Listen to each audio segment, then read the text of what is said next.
Today is Wednesday, September the 1st, beginning of the last month of the third quarter, and we are having congestion in here as we talked about. Now, the last time we had congestion, we dropped. When we had congestion here, we dropped. When we had it in here, we dropped.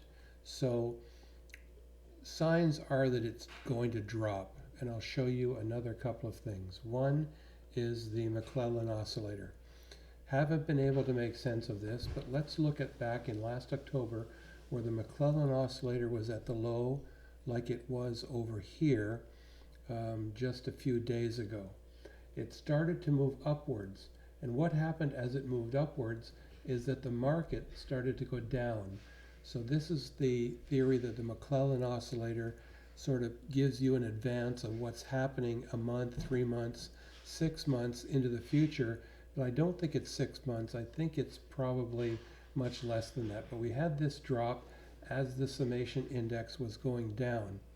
Could that happen again? Well, we have to turn to the charts for that. And we see that the Dow Jones didn't really make much of a move today, but it's above the 50 and below its high. The NASDAQ did make a new high, but closed at the same point that it did relatively for the last 2 days. So it's unable to break away. The SPX, same thing now. 3 days in a row where it hasn't been able to break out. Volatility index, meanwhile, sort of a doji, indecisive day. It moved up, nervousness, moved down, complacency, finished right in the middle.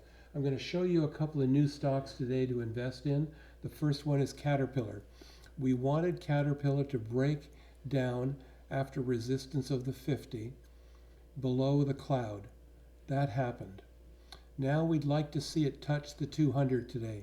That would be the time to start stepping into Caterpillar. Remember, I tried to place an order back here on the bounce of the 200, but it moved up too quickly to the 50. So this time I won't miss it again. If it does touch the 200 tomorrow, I'm going to move in with a little bit of a position, maybe a couple of hundred shares.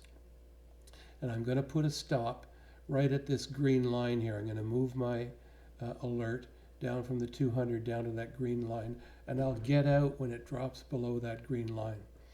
And then I'm going to wait. I'll add a little bit more above this point, then I'll wait until it breaks through the 50. The other stock I want to show you is SMTC, and let's go back to tip ranks.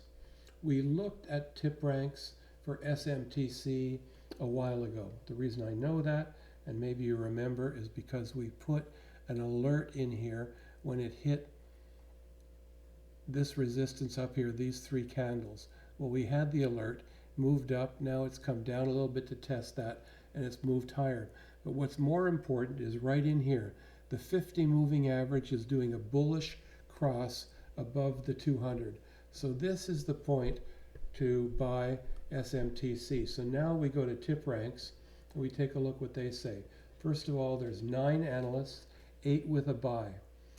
Strong buy, possibly going up as high as 85.50. The highest estimate is 96. The risk factors, that's something new that tip ranks has incorporated. You can see they're doing that from the disclosures of risks in their 10Q reports, and their disclosures have dropped. Their risks have dropped. So look at that a little bit more. What else do we want to look at? Investor insiders. Nothing really happening with insiders. There is lots of news, and the news is 8 articles this week. So take a look at the news articles that are available on tip ranks. Hedge funds. Hedge funds have not invested more money in the stock, but we've only got 2 hedge fund managers, Ken Fisher, who added 11%, not very much of his portfolio. Earnings were yesterday, and they had good earnings. The estimated were 62.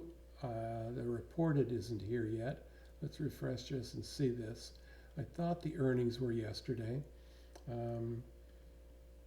August 31st, forecasted 32, so it's not look tomorrow morning and see what the reported earnings were, but based on the chart, I would say that they probably had decent earnings. If the stock moves up tomorrow, that is the time to buy. Caterpillar and SMTC. By the way, has anybody noticed Netflix?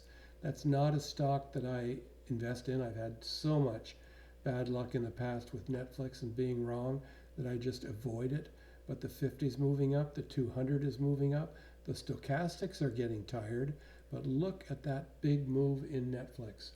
JP Morgan, look at how the Chiku span got support here and is still staying above the candles. Still wouldn't buy it, but I did see something today that the financials are from Sentiment Trader, that the financials may be one area that you want to look at. US Bank, that large regional bank, finished today right there on the top of that candle. I'm not buying the stock, but I have the stock. I have enough of the stock.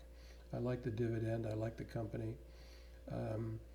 If it bounces off of this, it's going to get resistance on the 50. You can see the 50 has really been tight for Chiku span resistance, and so has the cloud. Anything else we want to look at? Not particularly. So that's it for today. I am still focused on, as ever, the McClellan Oscillator, and I still think that down is the direction that it's going to go, and the summation index, let's keep a close eye on that. That may be telling us that this could be repeating itself. But then after that comes a big move forward.